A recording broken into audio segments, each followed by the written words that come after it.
आपल्यासोबत बोलण्यासाठी काँग्रेसचे नेते सचिन सावंत जे आहेत TV9 मध्ये स्वागत। एकंदरीत राज्यामध्ये अनेक गुन्हेगारीच्या घटना घडत आहेत। आपण मागच्या दिवसांमध्ये बघत आहोत। अशातच उल्हासनगरमध्ये एक घटना घडलेली आहे। एका तरुणाने एका मुलीचा विनयभंग केला, त्याला अटक झाली। मात्र जेव्हा तो कारागृहातून बाहेर आला त्यावेळी त्याने त्या तरुणीच्या घराबाहेर जात तिथे ढोल ताशे वाजवलेले आहेत, त्याची जल्लोषात मिरवणूक निघालेली आहे। एकंदरीत कसं पाहता या घटनेकडे? महाराष्ट्राचं दुर्दैवी चित्र याच्यातनं दिसतंय। कायदा सुव्यवस्थेचा कशा पद्धतीने बोजवारा उडालेला आहे आणि कशाची तमा आता बाळगण्यात असं हे गुंड आणि प्रवृत्तीचे लोक राहिलेले आहेत आणि निश्चितपणे जो धाक राहिला पाहिजे कायद्याचा तो देखील राहिलेला नाही। आणि त्यामुळे खऱ्या अर्थानं पाहायचं आलं तर हे सगळं सरकारचं अपयश आहे, यात कोणत्याही तऱ्हेची शंका नाही। हा जो उन्माद आहे, गुंड किंवा त्या ठिकाणचे सगळे दरोडेखोर असतील, सगळे गुन्हेगार असतील, ते मात्र इथं जोमात दिसत आहेत आणि जनता मात्र अशी घाबरलेल्या अवस्थेत आहे। हे फडणवीस साहेबांचं गृह मंत्रालयाचं अपयश आहे आणि ते अपयशाचं सर्टिफिकेट हे आता उल्हासनगरमधनं त्यांना दिसतंय। दुसरीकडे हा प्रश्न आहे, विधानसभा लॉबीमध्ये राडा झालेला होता। आता त्यालाच सदाभाऊ खोतांनी असं म्हटलेलं आहे, हा बहादुरी आहे। एकंदरीत जे गोपीचंद पडळकर आहेत त्यांचं कौतुक सदाभाऊ खोतांनी केलंय, कसं पाहता याकडे? धटिंगणशाहीला पाठिंबा देण्याचं काम हे आता या राजमान्यता देण्याचं काम ह्या सरकारमध्ये होतंय आणि तुम्ही जर प्रकरणं पाहिलीत तर कायदा हातात घेण्याचे प्रमाण जर कायद्याचे रक्षक जे आहेत तेच करत असतील तर कोणता आदर्श समाजासमोर चाललेला आहे, महाराष्ट्रासमोर कोणता आदर्श चाललेला आहे? लोक कायदा आणि सुव्यवस्थेला गंभीरतेनं घेत नाही आहेत आणि खुलेआम ते जे आमदार आहेत, प्रतिनिधी आहेत, ते असं म्हणतायत की आम्ही त्या ठिकाणी कायदा हातात पुढे देखील घेऊ।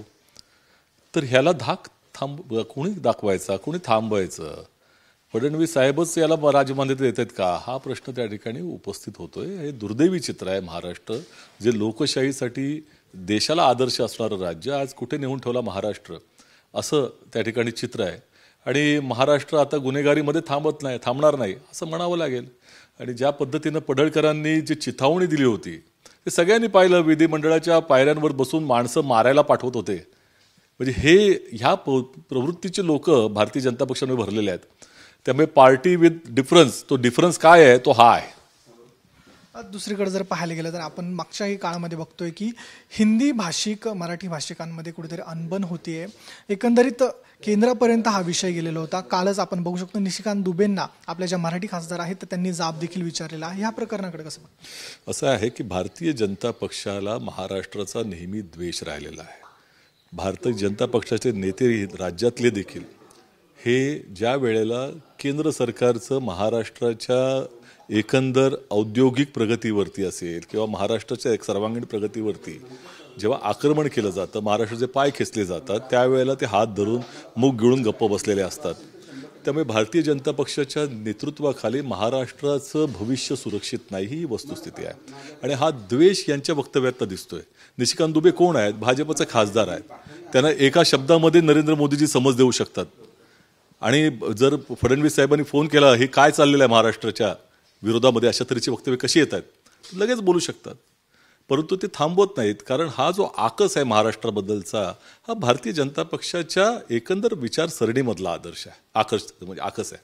आणि त्यामुळे जे रणरागिणी आमच्या खासदारांनी जे केलं त्याची मला असं वाटतं की सगळ्या 12 कोटी जनतेला त्याचा अभिमान आहे आणि महाराष्ट्राच्या समोर जसा वाकडा डोळा करून बघण्याची हिंमत पुढच्या कालावधीमध्ये निशिकांत दुबेसारख्या बाष्कळ माणसाची आणि भाजप नेत्यांची होणार नाही, हा धडा त्यांनी शिकवलेला आहे। त्यामुळे 12 कोटी जनतेचं प्रतिनिधित्व करताना जी त्या ठिकाणी ताकद दाखवली पाहिजे ती ताकद त्यांच्या माध्यमातून दिसली। याच मराठीच्या मुद्द्यावरून उपमुख्यमंत्री अजित पवार म्हणताय की सुरुवातीला मराठीचेच प्रश्न झाले पाहिजे, नंतर आपण हिंदीचे प्रश्न घेऊ, असं पत्रकार परिषदेमध्ये म्हटलंय। तसंच दुसरीकडे त्यांनी असंही वक्तव्य केलंय की जे हिंदी भाषिक आहेत त्यांनी अशी भूमिका घेऊ नये की मला मराठी बोलायचंच नाही, मी मराठी बोलणारच नाही, त्यांनी मराठी शिकावं, मराठी बोलण्याचा प्रयत्न करावा। असं आहे की मराठीचा अभिमान सगळ्यांना आहे आणि या देशामधली एक पहिल्या बघायचं झालं तर ती क्लासिकल लँग्वेजमध्ये असणारी एक भाषा आहे। त्यामुळे मराठीच्या विषयावरती आम्ही तात्विक दृष्टिकोनातून आंदोलनं केली, मराठीवरती आक्रमण आम्ही सहन त्या ठिकाणी करणार नाही, ही आमची भूमिका आहे। आता जी भूमिका हे सांगतायत ती भारतीय जनता पक्षाच्या नेत्यांना समजून द्या। एकाच मध्ये सरकारमध्ये बसल्या तर निशिकांत दुबेला समजवण्याचं काम कोणी करायचं? अजितदादांनी केलं पाहिजे ना, कान टोचले पाहिजेत. सत्तेमध्ये त्यांच्या पाठिंब्यावर आहेत ते. त्यामुळे ते हे सगळं जे उपरती आहे त्यांना आलेली, ही नंतर आलेली आहे. जर ती वेळीच आली असती तर बरं झालं असतं. मग आम्हाला आमच्या रणरागिणींना अशा पद्धतीचं पाऊल उचलावं लागलं नसतं. निश्चितपणे या संदर्भामध्ये जर म्हणायचं झालं तर मराठीची जी सक्ती आहे ती शिक्षणामध्ये झाली पाहिजे. पण कोणाला मराठी येत नाही म्हणून मारहाण करणं याचा काँग्रेस पक्ष विरोध करेल, कायम करत राहील. आणि त्यामुळे ह्या संदर्भामध्ये अशा पद्धतीच्या हिंसात्मक विचाराला काँग्रेसच्या विचारधारेमध्ये स्थान नाही आहे, हे निश्चित आहे. आणि एकंदरच महाराष्ट्रातले अनेक जण हे इतर राज्यांमध्ये काम करत आहेत. केंद्रीय सगळ्या ज्या काही संस्था आहेत त्याच्यामध्ये मराठी अनेक लोक काम करतात. उत्तर प्रदेशमध्ये, उत्तराखंडमध्ये, अनेक राज्यांमध्ये आहेत, काम करत आहेत.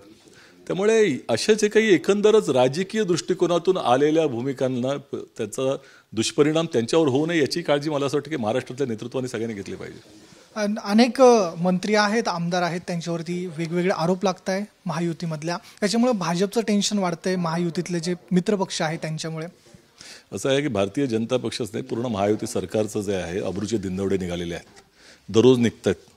आणि त्यामुळे एका दिवसानंतर दुसऱ्या दिवशी अजून खालची पातळी गाठली जाते, ही वस्तुस्थिती आहे. आता निश्चितपणे जेवढे काही त्यांनी प्रयत्न केले तर अशी म्हणतात की बूंदसे गई हौदसे नाही, आता इथे हौदाने चाललेली आहे ती आपल्याला समोर दिसते.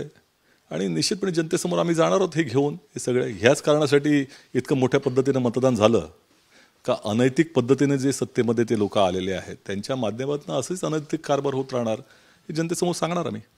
महापालिकेला याचा रिझल्ट मिळेल. महापालिकेमध्ये देखील आज प्रचंड मोठ्या प्रमाणामध्ये जो भ्रष्टाचार चाललेला आहे आज आम्ही ती काढतो आहोत लोकांसमोर. आणि जनतेचा पैसा कसा लुबाडला जातोय, सत्तेच्या माध्यमातून पैशाच्या माध्यमातून सत्ता आणण्यासाठी ज्या वेळेला ह्या महानगरपालिकेवरती आक्रमण केलं जातंय, जनतेचा पैसा ही तर लुबाडून महानगरपालिका अत्यंत खालच्या म्हणजे आर्थिक स्थिती त्याची कमजोर होत चालली आणि हे मात्र गब्बर होत चाललेले आहेत. हे जे चित्र आहे हे भ्रष्टाचाराचं चित्र आहे आणि ते लोकांनी थांबवलं पाहिजे, जनताच थांबेल. आणि ते आम्ही घेऊन जनतेच्या समोर जाऊ. नक्कीच धन्यवाद, तुम्ही आमच्याशी बातचीत केली. आपल्यासोबत होते काँग्रेसचे नेते सचिन सावंतजी. कॅमेरा पर्सन अमित शिगवणसह मेरुती गणकवार, TV9 मराठी, मुंबई.